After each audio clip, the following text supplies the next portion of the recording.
감사합니다. 우리 줌으로 예배 드리시는 분들 아직 사운드가 안 들리신다고 그러는데 이경구 장로님 지금 사운드 들리세요? 안 들리세요? 나가셨어요?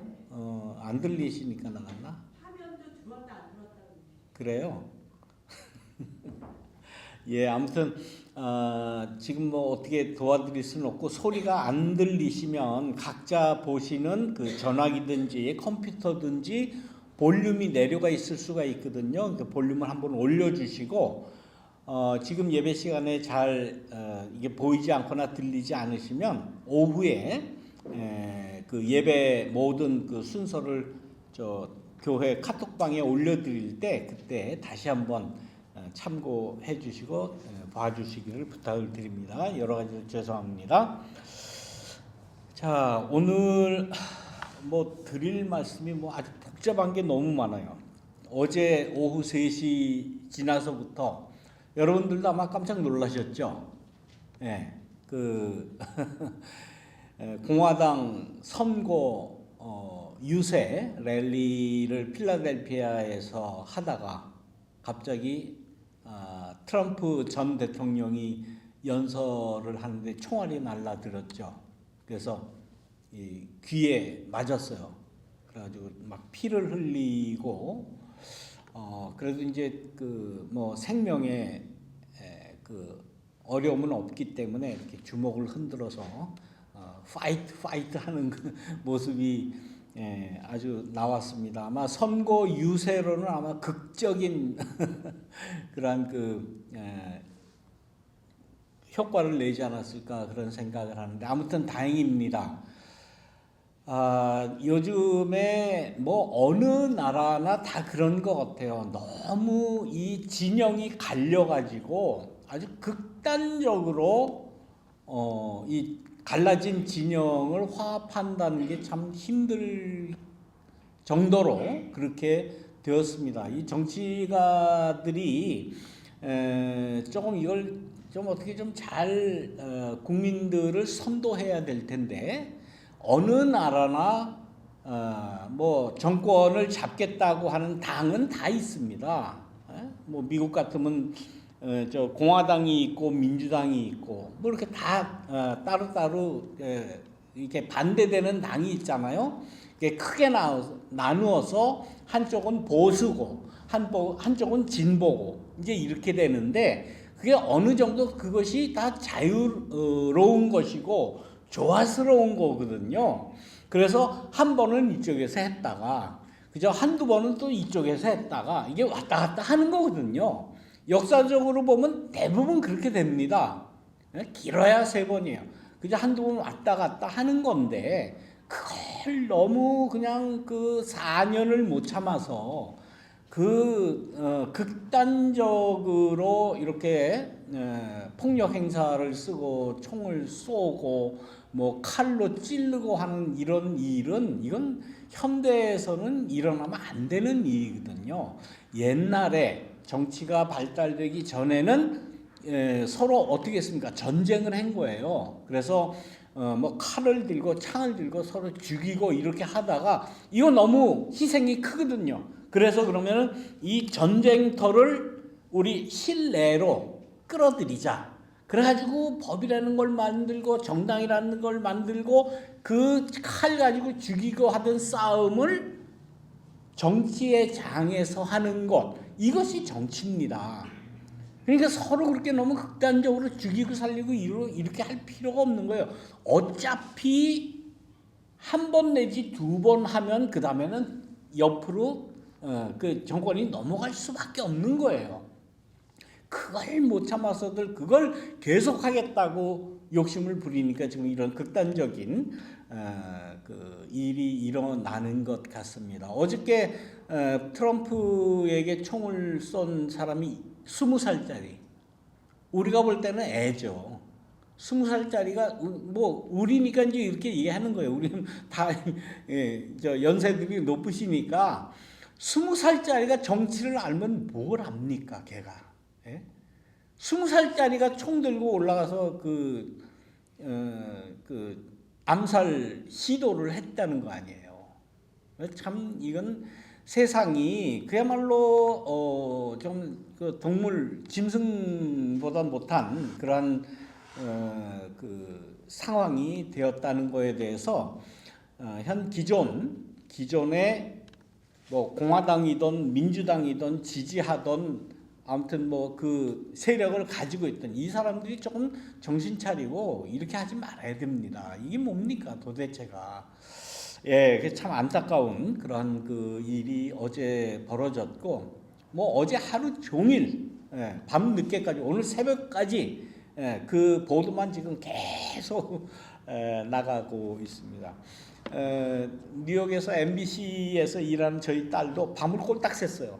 그 뉴스 만드느라고 꼴딱 새고 아침에까지 막 힘들어서 막 굉장히 힘들다고 이렇게 연락이 왔는데, 아무튼 이런 일이 좀 없었으면 좋겠습니다. 편안하게 뭐 선거를 해도 어차피 왔다 갔다 하는 거예요. 한 번 왔다가 한 번 절로 가고 조금 잘하면 한 번 더 하고 그 다음에는 또 이쪽으로 오고 그런 거예요. 이게 너무 그거 가지고 이렇게 그 극단적으로 할 필요가 없다라고 생각을 합니다. 그러다가 오늘 이 본문, 뭐 사실 오늘 이 설교 본문은 지난 목요일 날 제가 여러분들께 보내드렸죠. 또 연관이 돼요. 어떻게 이렇게 연관이 되는지. 오늘 이 본문은 제가 늘 말씀드리지만 우리 PCUSA 미국 장로교 교인이면 늘 봐야 하는 렉셔너리 성서 주기표에 나와 있는 본문입니다. 제가 마음대로 정하는 거 아니에요. 그래서 오늘은 우리 미국 장로교의 대부분의 교회들이 아마 다 이 본문을 택해서 말씀을 나누고 그러지 않을까 생각을 합니다. 오늘 이 본문에 나오는 이 말씀, 우리가 너무나 잘 아는 말씀이죠. 너무나 잘 아는 말씀이에요. 세례 요한이 어떻게 죽었는가? 세례 요한이 헤롯 안티파스 왕과 그 두 번째 부인이죠. 그 헤로디아의 사소한 그 개인적인 그러한 일로 인해서 그야말로 세례 요한이 희생당하는 거죠. 원래 이 헤롯 안티파스의 그 정실 부인이 아니에요. 헤로디아는 말하자면 헤롯 안티파스의 동생 빌립이라고 하는 그 헤롯의 세 아들이 있었잖아요. 그 헤롯 대왕. 예수님 탄생할 때의 그 헤롯 왕은 헤롯 대왕이라고 그래요. 그 아래 세 아들이 있었어요. 그 중에 하나가 오늘 본문에 나오는 헤롯 안티파스고, 그 다음에 막내가 헤롯 빌립이에요. 빌립 헤롯이에요. 근데 이 빌립 헤롯의 원래 부인이 이 헤로디아입니다. 그러니까 자기 동생의 부인을 자기의 아내로 맞아들이는 거예요.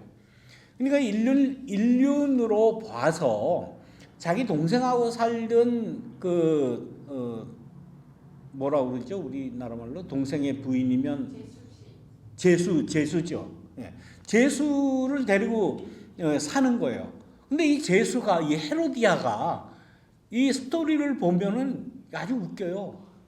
아주 형부죠. 그러니까 형부를 은근히 좋아했나 봐. 형부는 제수를 좋아하고 제수는 형부를 좋아하고, 이게 무슨 콩가루 집안입니까? 그런데 거기에 권력을 크게 가지고 있기 때문에 이 헤롯 안티파스가 권력을 크게 가지고 있었기 때문에 그 권력을 나누어 갖기 위해서 그러지 않았을까라는 추측을 할 수밖에 없어요. 근데 모든 그 스토리를 보면은 그게 그래요. 이 헤롯 안티파스는 어떻게 보면 이 세례 요한에 대해서 굉장히 우호적인 친근감을 보여줍니다. 뭐라 그럽니까? 헤롯이 요한을 의롭고 성스러운 사람으로 알고 있었다는 거예요.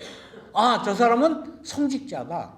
저 사람은 예언자다라는 거를 이미 알고 있었어요.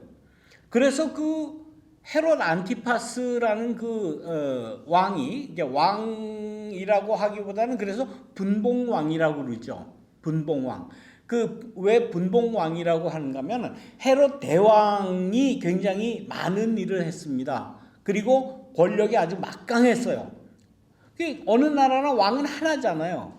그런데 그 당시에 로마 치하에 있었기 때문에 로마의 정책이 유대 나라의 권력을 분산하기 위해서 헤롯 대왕 밑에 세 아들이 있으니까 이 셋으로 나라를 갈라서 너도 왕해라, 너도 왕해라, 너도 유대 나라를 셋으로 나눠 가지고 셋을 다 그 왕이라는 칭호는 줬지만 어떻게 보면 군주 같은 그러한 그 지위로 격화시킨 거예요. 나라를 셋으로 쪼개놨으니까 권력이 3분의 1로 줄어드는 거겠죠.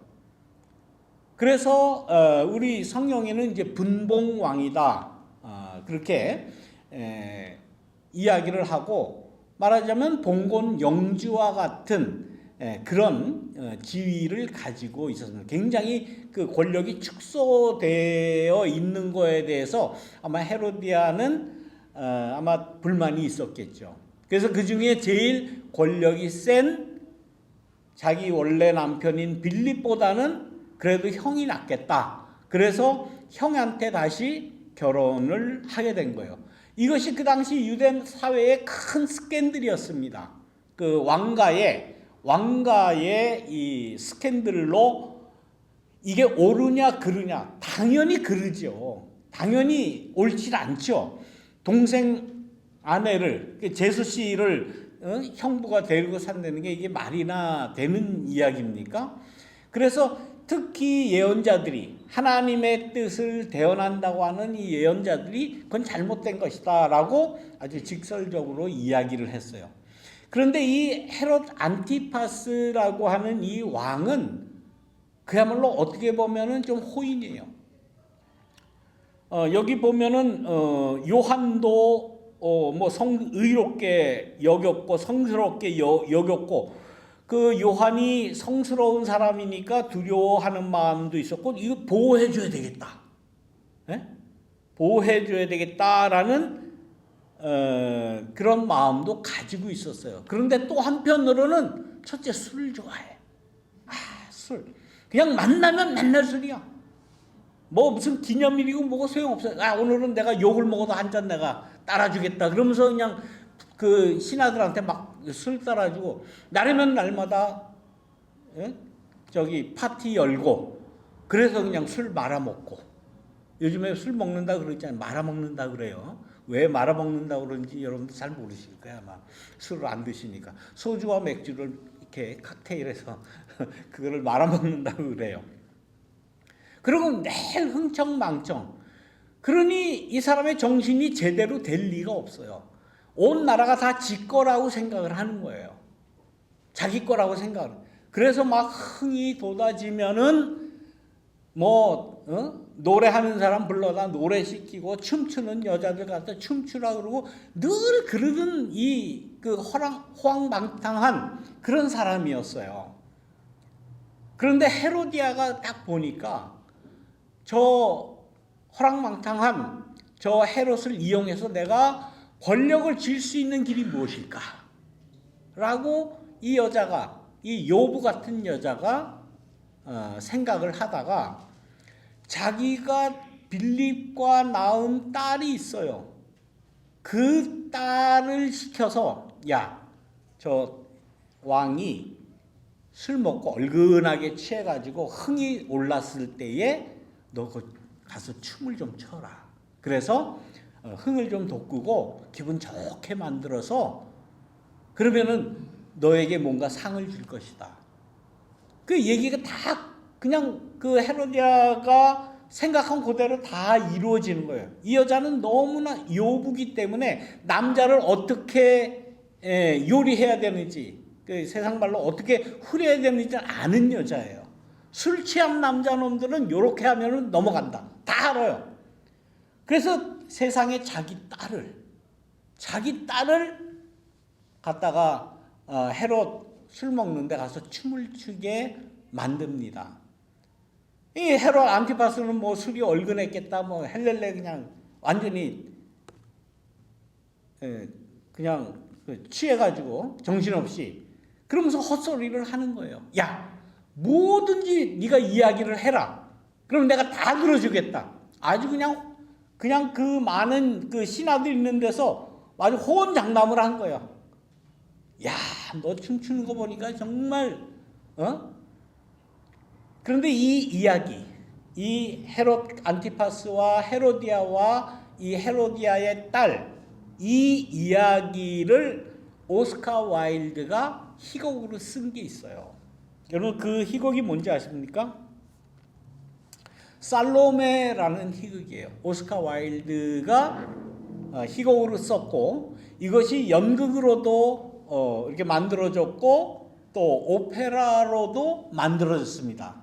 근데 이거는 이제 오페라의 그 자켓인데 그 리하르트 스트라우스가 작곡을 했어요. 근데 이 내용은 참 그 아주 저질 스캔들 이야기인데 아주 작곡을 기가 막히게 했습니다. 그래서 저는 오래 전부터 이 오페라를 뭐 수도 없이 봐왔고 어저께 밤에도 또 한번 이렇게 들었어요. 이 설교를 준비하면서 작곡을 기가 막히게 했습니다. 앞으로 이제 우리 그 뭐 어떻게 될지 모르겠지만은 음악 감상 시리즈 준비가 되면은 주중에 이런 오페라 정도는 한번 이렇게 모여서 화면하고 그 오페라를 한번 봤으면 좋겠다라고 생각을 합니다. 오스카 와일드가 희곡을 썼고 그 다음에 이 그 맨 위에 써 있죠. 스트라우스라고 리하르트 스트라우스가 작곡한 이 살로메라는 이 작품입니다. 근데 그 오늘 성경 본문에는 그 헤로디아의 딸 이름은 나오질 않아요. 그런데 그 당시에 예수님 그 당시의 역사학자인 그 요세푸스에 의하면 그 딸의 이름은 살로메다라고 이제 역사적으로 기록을 해요.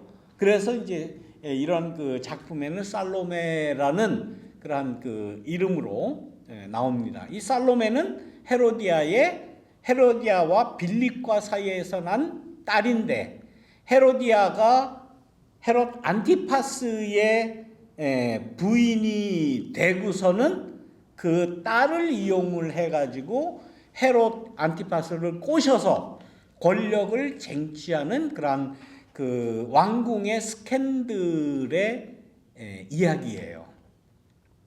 오늘 본문에 나오는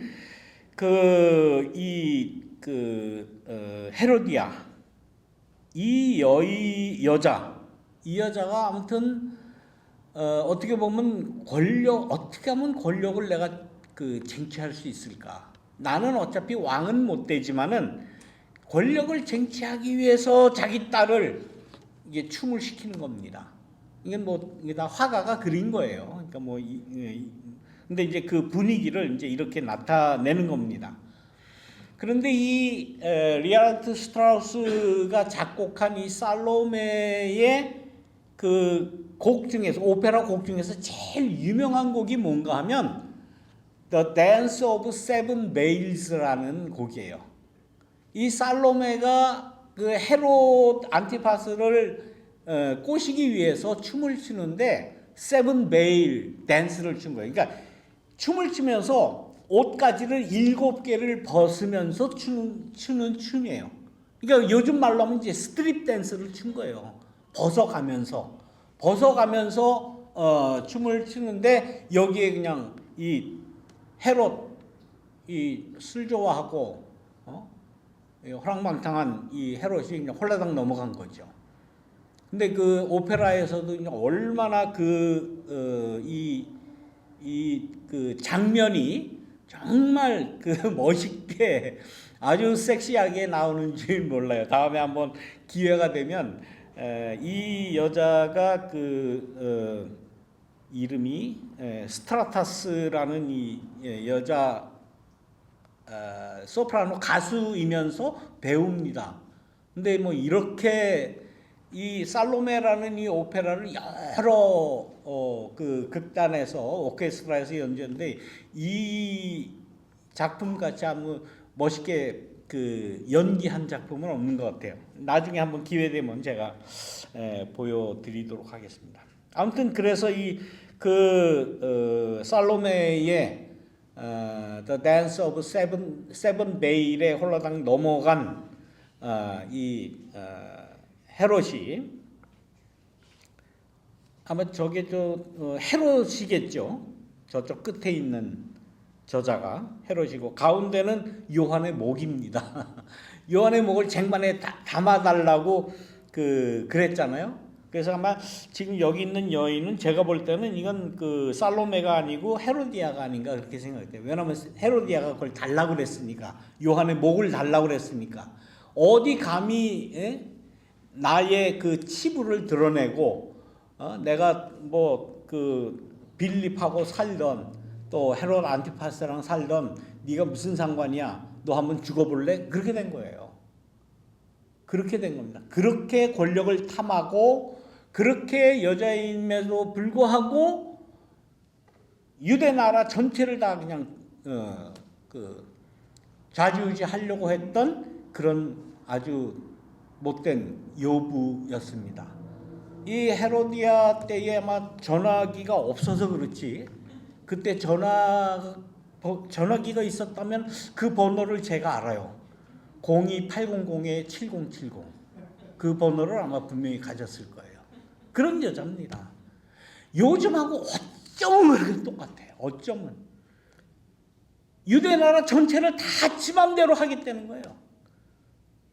이 바보 같은 이 헤롯은 홀랑 거기 그냥 그 살로메 춤, 옷 벗는 그 스트립쇼 춤에 그냥 반해가지고 뭐든지 다 하겠다는 거예요. 그 나라가 자기 겁니까? 암만 왕이라고 그래도, 아무리 권력자라고 해도 그게 자기 거냐고요. 왜 고속도로를 지 마음대로 옮겨? 왜 지 마음대로 여기저기다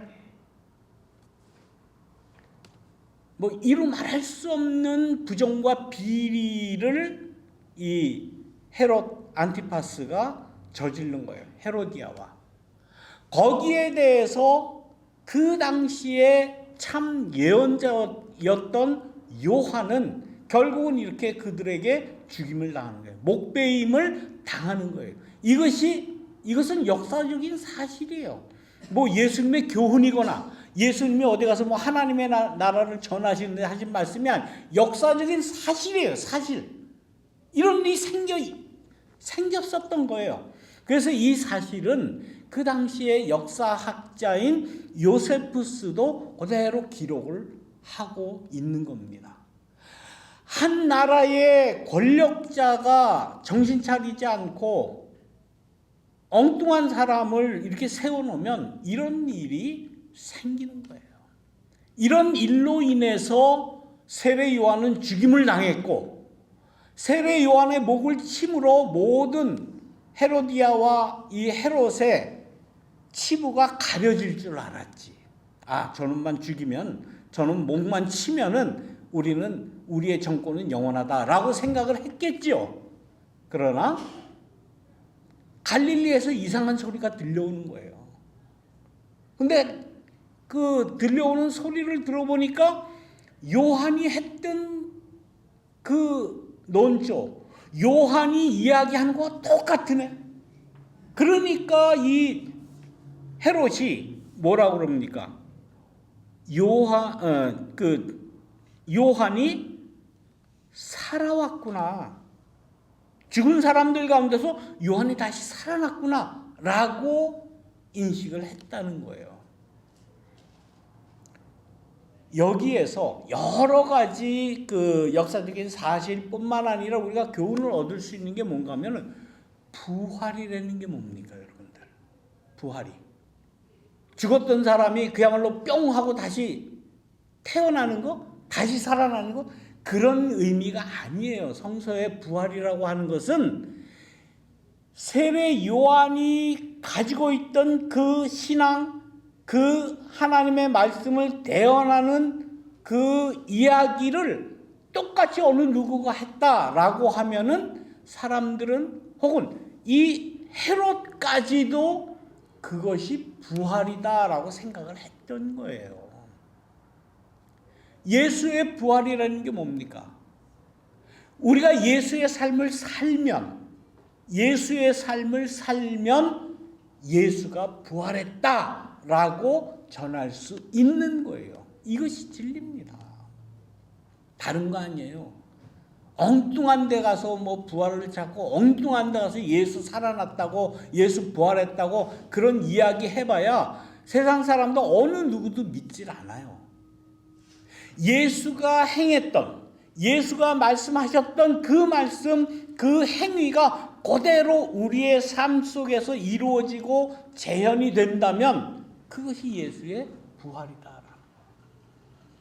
그런데 그 부활을 우리가 살아가기 위해서는 세례 요한과 같은 혹은 예수의 십자가 달림과 같은 그러한 고통과 어려움을 우리가 감당을 해야 부활의 삶을 우리가 살 수 있는 거예요. 그게 힘든 거예요. 그게 괴로운 거예요. 그거 하기 싫으니까 교회가 자꾸 예수의 모습을 다른 모습으로 만드는 거 아닙니까? 그냥 사랑이 많은 예수, 뭐 은혜가 많은 예수, 아주 부드러운 예수, 아름다운 예수로 그 예수의 인상을 자꾸 이렇게 만들어가는 거 아니에요. 예수님이 어떻게 사셨길래, 어떻게 갈릴리에서 말씀하셨기에 이 헤롯은 세례 요한이 살아왔구나 라고 인식을 했을까? 그때 예수님께서 갈릴리에서 혹은 나사렛에서 하신 그러한 말씀과 예수님의 살아가시는 그 모습이 어땠길래 헤롯은 세례 요한이 또 살아났구나 라고 인식을 했을까 하는 거예요.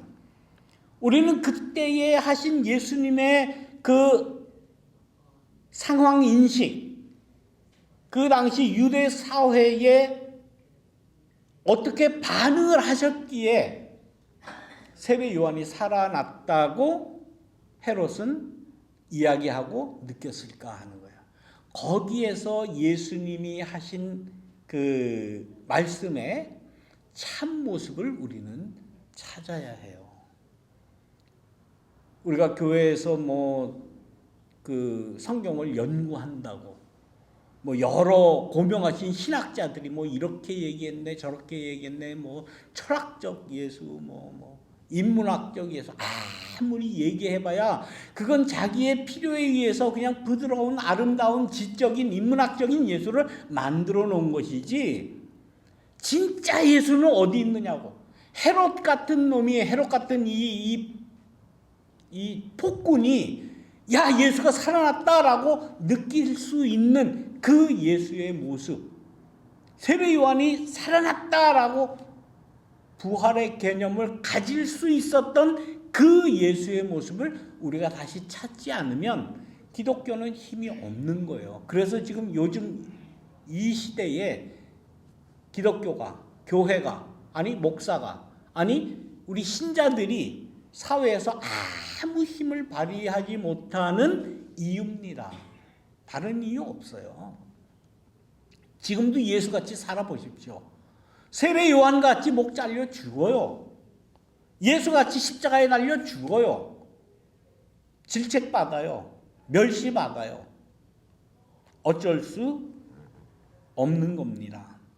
그 역사적으로 살아가셨던 그 예수가 어떤 삶을 살았는가라는 것이 저는 제 목회의 최고의 목표입니다. 그렇게 못하지요. 예, 그렇게 못하죠. 그렇게 하면은 교인들 다 떠나가요. 아유, 저 이상한 얘기한다. 아유, 저 너무 과격해. 너무 급진적이야. 그러면서 은혜가 안 돼. 그리고 교인들이 싫어해요.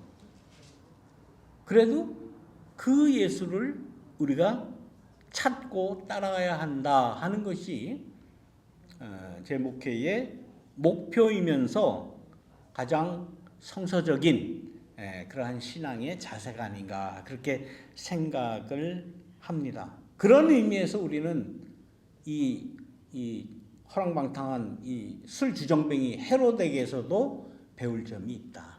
헤롯은 그걸 알았어요. 예수를 보니까 세례 요한이 살아났네. 내가 분명히 목 잘라 죽였는데 살아났어요. 그 개념을 우리 믿는 사람들은 전혀 몰라.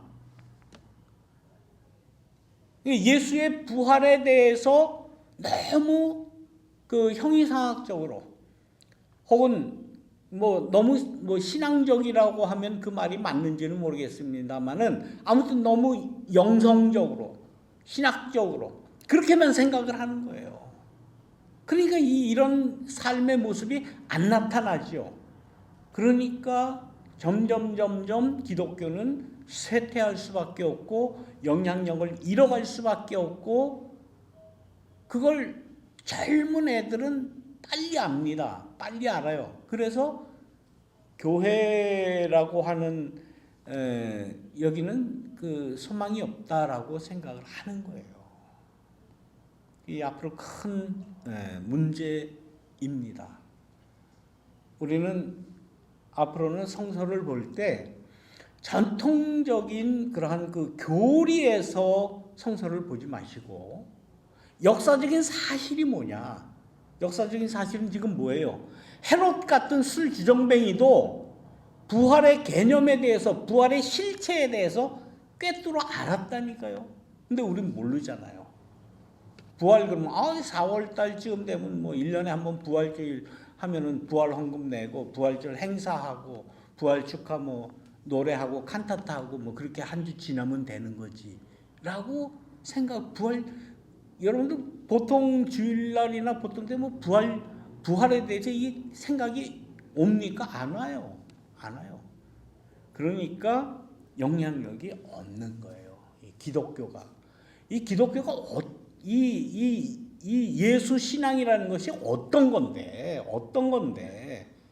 그야말로 자기의 생명을 내걸고 내가 세례 요한같이 목 잘려 죽어도 난 바른 소리 하겠다라고 하는 게 기독교 신앙이에요.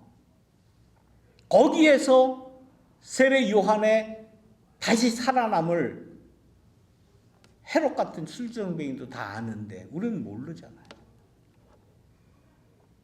이건 성경에 나오는 헤롯 왕실의 스캔들을 재미로 얘기하자는 게 아니에요. 제가 지금 하는 얘기는 물론 오스카 와일드나 이런 희곡을 쓰는 사람들은 아주 흥미롭잖아요. 얼마나 흥미롭습니까? 이 스토리가 아주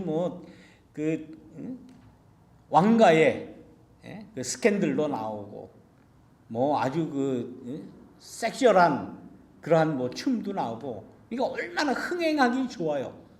근데 이게 흥행이 문제가 아니에요. 우리의 생명이 달린 그러한 문제인 것을 우리가 알아야 된다. 그러면서 죽은 사람들 가운데서 살아나는 역사가 어디에서 이루어져야 되냐? 내 생활에서 이루어져야 된다. 내 생활에서, 내 삶에서. 남들이 보고 저 사람 예수 같은 삶을 살아가네. 예수 같은 이야기를 하네. 예수가 겪었던 그러한 상황을 다시 재현하네 라는 고백이 나올 때에 그럼에도 불구하고 그거는 우리 모든 인류가 살아가야 할 가치가 그 삶 안에 있다라는 것을 우리가 전할 수 있어야 된다라는 말씀입니다. 기독교 너무 그렇게 어렵게 생각하면 이거 몰라요. 너무 신학적으로 철학적으로 이거 하다 보면 그건 공부한 사람들이나 알지 보통 사람이 그걸 알겠어요? 몰라요. 그러다가 보면 점점 영향력은 떨어지고 할 일을 그야말로 밖에 버려지는 소금 또 빛과 소금의 직분을 감당하지 못하는 것이다라는 그러한 말씀입니다. 이런 이 헤롯 왕가의 스캔들을 우리가 대하면서 나는 어떻게 생각하고 어떻게 사고하고 어떻게 살아야 되겠는가를 끊임없이 고민하는 우리 모두가 되시기를 주님의 이름으로 축원합니다. 기도하겠습니다. 사랑과 은혜가 충만하신 하나님, 오늘 요한의 죽음과 요한의 그 했던 그 일을 예수께서 그대로 살아가셨던 그 모습에서 우리가 믿는 이 신앙의 부활이 무엇인지를 생각을 해봤습니다. 복잡하고 어렵고 또 생소한 이야기가 될지는 모르지만은 깊이 우리가 되새김질하면서 이 말씀을 기억할 수 있도록 인도하시고 우리의 삶에 예수의 부활이 내 삶에, 내 행동에, 내 생각에 깃들 수 있도록 인도하여 주옵소서. 감사드리며 예수님의 이름으로 기도드립니다. 아멘.